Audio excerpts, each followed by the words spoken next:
We are now going to introduce our third magnetic field, magnetization. We know that currents cause magnetic fields. The currents we've been looking at up to now we will refer to as free currents.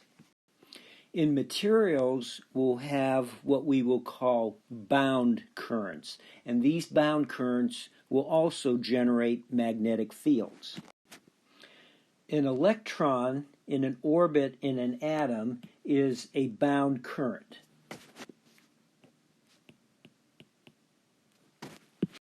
So this bound current will generate a magnetic field.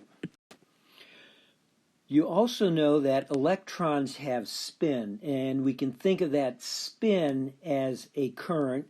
So the electron will have a magnetic field due to its spin.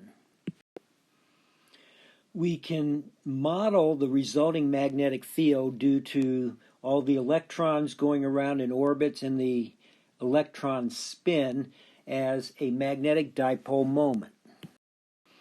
So this current will represent the sum of all the bound currents from the electrons going around in orbits and the spin of all the electrons. So we have some area here, S, bounded by our bound current I sub B. So the magnetic dipole moment for each individual atom will be this bound current times the surface area, and the direction will be determined by the right hand rule, the fingers of your right hand and the direction of the bound current, your right thumb pointing in the direction of the magnetic dipole moment, designated by this unit vector A sub n. If we place this atom in a magnetic field, it's going to experience a torque given by M cross B.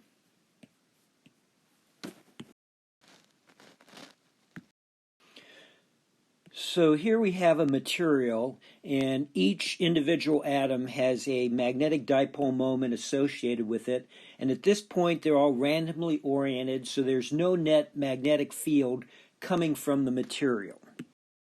But now let's place this material inside a magnetic field. The torque these atoms will experience will result in them being aligned along the applied magnetic field, and so now there's an additional magnetic field coming from the material to add to the external magnetic field. This cylinder is some material that contains atoms, and each one of these circles represents the magnetic dipole moment from each individual atom. And the atoms have all been torqued, so their magnetic dipole moments are all pointing in the same direction. So the arrows indicate the direction of the bound currents. And notice internally, any two adjacent atoms have their bound currents going in opposite directions, so those internal bound currents will cancel. The atoms on the outer perimeter, though, will not have an adjacent atom to cancel the current, so you can think of the bound currents as just flowing around the perimeter of the material. So here's the view of the bound currents going around our cylinder. So N is the number of layers of atoms inside this cylinder, so N is the number of bound currents going around the cylinder. When we were looking at electric fields, we saw that free charge generated electric flux density fields. In materials, we had bound charges in the form of those electric dipoles. They led to the polarization field, and we treated the electric field intensity as coming from both free and bound charges. We're going to do something similar with magnetic fields. We're going to treat the magnetic field intensity as coming from free currents. These bound currents in materials will generate a new magnetic field, the magnetization, And magnetic flux density will be due to both free and bound currents. Again, we're seeing similarities between electric fields and magnetic fields, but also differences. Free charge is leading to a flux density, whereas free currents is leading to a magnetic field intensity. To understand the magnetic fields coming from these bound currents, let's first look at what magnetic fields would be coming from similar free currents.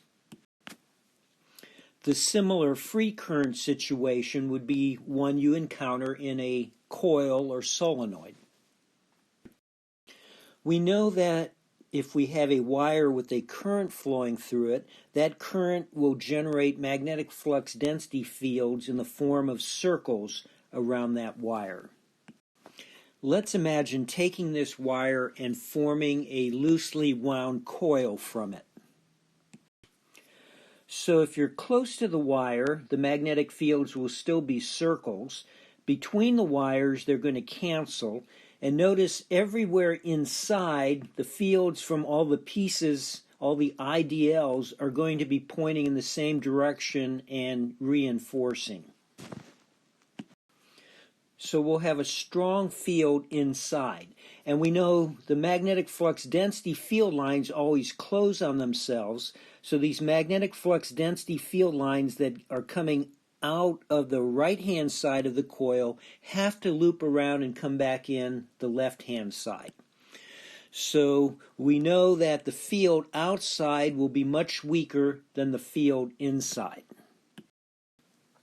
Here we see the magnetic fields generated by two different coils using iron filings.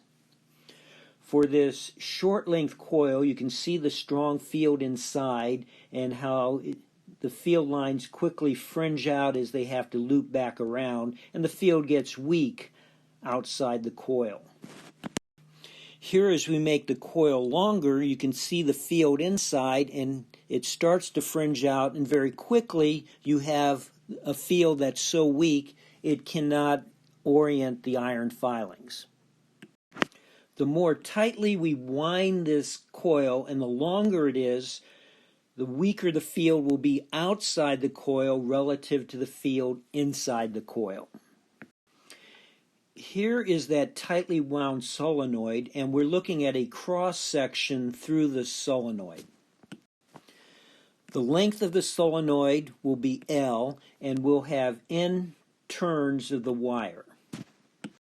We're going to apply Ampere's Circuital law to determine the magnetic field intensity, and this dashed line will be our Amperian loop. It will go down the inside of the coil and then out and around the outside and back in. Down the center of the coil, the magnetic field intensity is fairly uniform, although we'll get fringing of the field outside as the field has to come out and loop back around and come back in the other side of the coil. So ignoring the fringing along this first distance L, we have H inside times L. Now, on these two sides of our Amperian loop, the distance is small, so there won't be much contribution. Plus, essentially, dl is perpendicular to h along most of this path, so h dot dl is going to be close to 0. So we can ignore contributions from these two short sides. Now, the field everywhere outside is going to be weak because these fields coming out of the solenoid have to fringe out quite a bit to loop around and come back inside the coil. So H dot dl along this side we're going to assume is negligible compared to H dot dl inside the coil. So our approximation to the integral of H dot dl around our Amperian loop will be H inside times L. And this approximation will get better and better the longer your solenoid is. Now we have to determine the current enclosed by our Amperian loop. So putting the fingers of your right hand in the direction of our Amperian loop integration, your right thumb points out of the page. So we want to know the current coming out through the surface of the page through this area. Our wire punctures this surface n times. And the current flowing through the wire each time it punctures this surface is up out of the page. So the current enclosed is the number of turns we have, n, times the current flowing in our coil, I. Solving for H inside, we obtain the magnetic field intensity inside the coil is Ni over L, and outside we're going to approximate it as 0. The longer the coil, the better this approximation, and in the case of an infinitely long coil, this will be a perfect approximation because the field inside the coil never comes out to loop back around. In our material, we had n layers of bound current going around our cylindrical material. In our solenoid, we just saw that if we have n turns with the current I going through it with the length L, the magnetic field intensity inside the solenoid was Ni over L. Now we have n layers of bound current, so in analogy, the magnetization M will equal the number of layers we have times the bound current divided by the length of our sample. So the units of magnetization will be amps over meters, just like the magnetic field intensity. So the volume of each atom will be the spacing between the atoms, which we'll call delta L, times the cross-sectional area, which is this area in our magnetic dipole moment, S. We will use a lowercase n to represent the atomic density, the number of atoms we have per cubic meter, and that will be just 1 over the volume of each atom, or 1 over delta L times S. So I've rewritten this equation for the magnetization over here, that M is equal to N times the bound current divided by the length of the sample. The length divided by the number of layers of atoms we have is the spacing between the atoms. So N over L can be replaced with delta L in the denominator.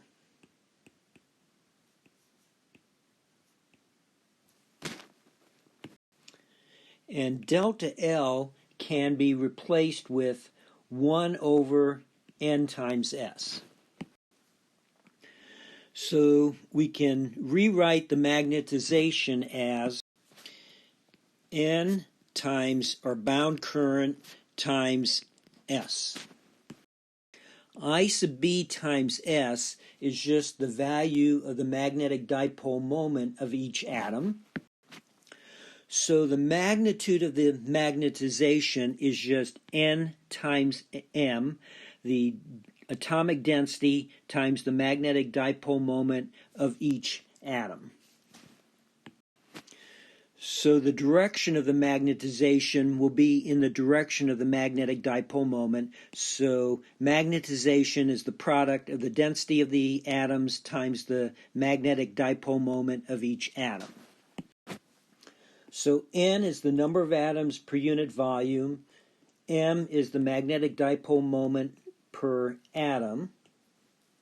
So the magnetization is the magnetic dipole moment per unit volume. Since the magnetization is magnetic dipole moment per unit volume, you only have a magnetization where you have magnetic dipole moments. So magnetization only occurs within a material. So magnetic dipole moment is a current times an area, amps meters squared. Volume is meter cubed. So again, the units of magnetization are amps per meter. So free currents generate magnetic field intensity, and we saw the relationship between magnetic field intensity and magnetic flux density field was B is equal to mu 0 times H.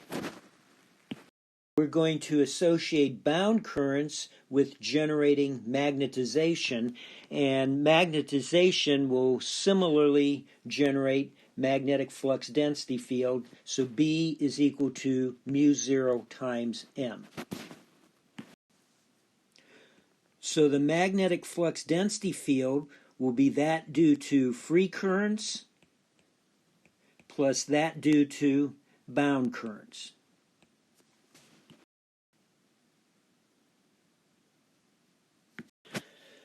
So the magnetic flux density field is equal to the permeability of free space times the sum of the magnetic field intensity plus the magnetization. This is a general expression that holds in any situation for any material.